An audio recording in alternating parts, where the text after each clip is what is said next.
Hazırda biz anjiyografiya cihazının yanındayıq. Biz bu anjiyografiya cihazı ilə çox sayda prosedurlar icra edirik.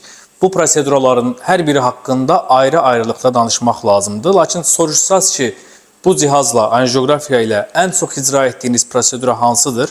Bu, ayaq damarlarındakı darlıqların, tıxanıqlıqların açılması proseduralarıdır. Bəs biz necə bilək ki, bizim ayaq damarlarımızda problemlər var, darlıqlar var və yaxud da tıxanmalar var? Bunun ən əsas və ən birinci əlaməti ayaqlarda gəzməklə, yeriməklə, qaçmaqla, pilləkən qalxmaqla artan ağrıların olması və bu ağrıların da istirahətlə azalmasıdır.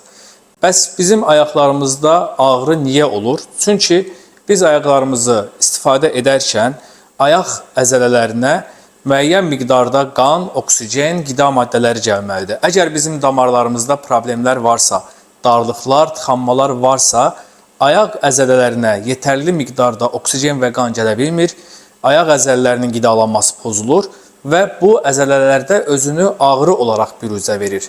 Artıq bu tıxanmaların səviyyəsi artarsa, darlıqların səviyyəsi artarsa, sonraki mərhələdə bu özünü ayaqlarda olan yaralarla, nekroz və qangrenaya qədər gedən proseslə özünü göstərə bilər.